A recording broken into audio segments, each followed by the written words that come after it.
안녕하십니까. 요새 그 장마철에 비가 많이 오는데 여러분들 공부하시는데 고생이 많습니다. 오늘도 명조 하나를 풀어보면서 이 습하고 더운 장마철을 잘 넘기시길 바랍니다.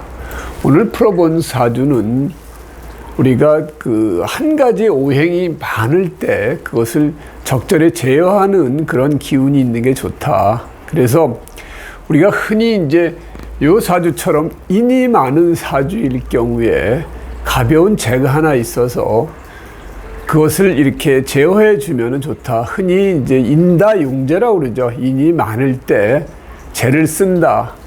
그러면은 보통 이제 우리가 인에 있어서 재는 재극인이 되기 때문에 상당히 피하는 오행인데 어떨 때 인다용재가 되고 어떨 때 재극인이 되는지 그것을 오늘 한번 여러분들과 함께 공부를 해보면 좋을 것 같아서 이 사주를 선택을 했습니다.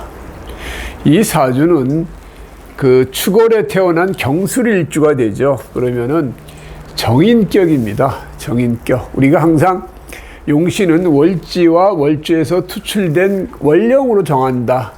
이게 이제 기본 원칙이 되는 거죠. 그래서 여기 보면은 계신기 해가지고 기토가 여기 투출이 됐는데요. 이건 누가 뭐래도 인격이죠.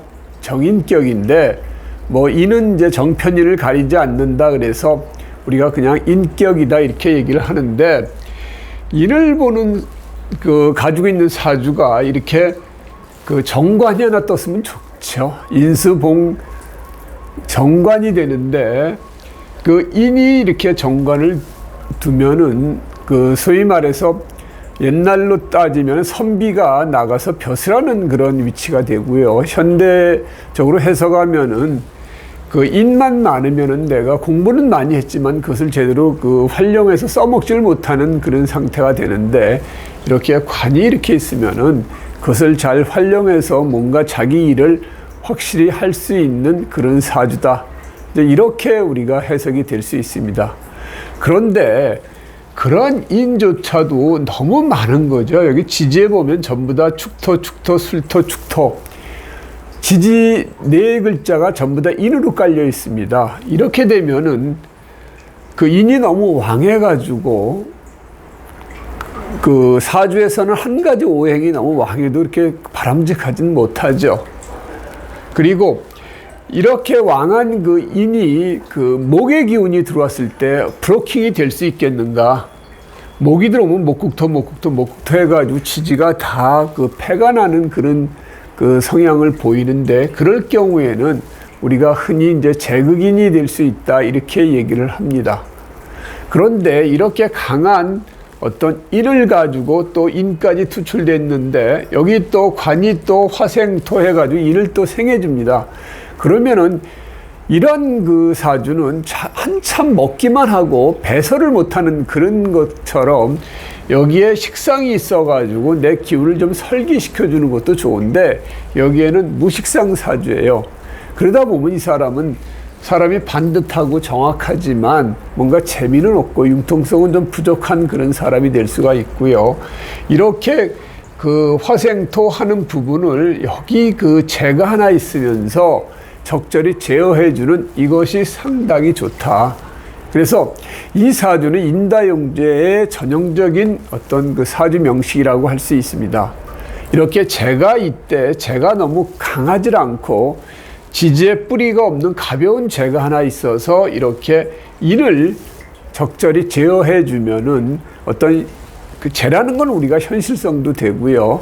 어떤 재물도 되겠죠, 물론. 그렇게 해가지고 이 많은 기운을 좀 중화시킬 수 있는 그러한 재가 좋다. 그래서 우리가 흔히 그것을 인다용재라고 합니다. 그런데 이러한 재가 만일에 재극인으로 변할 때는 어떻게 할까요? 그러면은 이제 좀 패가 나겠죠. 그래서 어떤 때 인을 쓰는 사주가 패가 나는지 재극인이 되는 상황이 어떤 상황이 될 때 재극인이 되는지 그것을 한번 살펴볼까 합니다. 먼저 이 사주는 수기운으로 흐르고요. 그 다음에 금기운으로 흐르고 그 다음에 화기운으로 흐릅니다. 그러면은 이 인을 쓰는 사주가 이렇게 식상방으로 흐르는 것도 괜찮죠. 그 다음에 인을 쓰는 사주가 이렇게 비겁방으로 흐르는 것도 괜찮습니다. 왜냐면은 재로부터 내가 좀 그 막을 수 있는 그런 부분들이 있겠죠. 그 다음에 이 화기운으로 흐르는 것도 당연히 좋죠. 왜 그러냐면은 인을 쓰는 사주가 그 관으로 흘러서 좋고요. 관뿐만 아니라 겨울의 쇠가 되는 거죠. 그러면은 일단 겨울의 쇠는 우리가 그 조우를 먼저 본다 그랬죠. 그래서 그 해자축월의 경신금은 우선 조우를 우선 본다. 용신이 이전에 조우를 먼저 보는데 이렇게 화기운으로 조우도 맞춰주고 용신도 만족하니까 아, 이 사람은 노년에는 상당히 조금 편안한 삶을 살 수 있겠구나. 이렇게 우리가 얘기를 할 수가 있습니다. 그러면은 이 사주가 지금 39살인데요. 을류대운 중에 있습니다. 을류대운. 그래서 천간으로서는 재가 들어왔고, 그 다음에 그 지지로서는 이제 양인겁재가 들어와 있는 상태죠. 그런데 이 사람이 그 이 을류대운 중에 한 2, 3년 동안 상당히 힘들었습니다. 왜 힘들었는지 그 이유를 한번 살펴보면은 을류대운 중에 이 친구가 이민년, 그 다음에 계묘년, 올해 갑진년까지 이 친구가 목의 기운이 강하게 들어옵니다. 그래서 이 사람은 원래 그 미국서 공부를 했습니다. 한국에서 태어났지만 미국서 공부를 했고 미국서 사업을 했는데 그 한국 이쪽으로 나와서 사업을 하려고 조금 그 어떤 그 일을 했었었는데 어떤 소송 같은 게 붙었습니다. 그래가지고 상당히 힘든 어떤 그런 과정을 겪었다가 올해 그것이 이제 해소가 돼서 문제가 해결됐는데요. 왜 그랬는가를 한번 보면은 이 그 이민년이 들어오면은 여기 그 임수는 정임하면서 정관이 잡히죠. 정관이 잡히고 그 다음에 이 인은 지지로부터 목이 들어와서 목극토가 되면서 이 뿌리가 없는 을목에 뿌리가 강하게 대줍니다. 그러면은 정임합된 상태에서 목극토가 되면은 내 용신이 강하게 얻어맞게 되는 거죠. 그래서 이민년부터 시작해서 계묘년도 마찬가지로 이 그 상관이 일단 관을 치면서 수생목해서 이 을목을 강하게 해주면서요. 그 다음에 지지로는 역시 목이 들어와서 목극토가 되면서 을목의 뿌리가 돼줍니다. 그러면은 강한 을목이 토기운을 강하게 압박을 하죠. 그래서 계묘년도 힘들고 올해 갑진년이 되면은 이 그 갑목이 갑기합이 되면서요. 그 다음에 진도 물론 인이 들어왔지만 여기에도 을계무로 해가지고 그 을목의 뿌리가 돼주는 그런 기운이 들어와 있었습니다. 그래서 이 친구가 올해 상반기까지 엄청 힘들었습니다. 그래서 상대 그 회사에서 이 사람 개발한 어떤 그 게임이 자기네들 것을 모방했다 이런 식으로 해서 그 소송을 냈습니다. 그래서 검찰에 고발도 하고 그런데 올 6월 달에 그 부분이 검찰에서 전부 다 무혐의 처리가 됐습니다.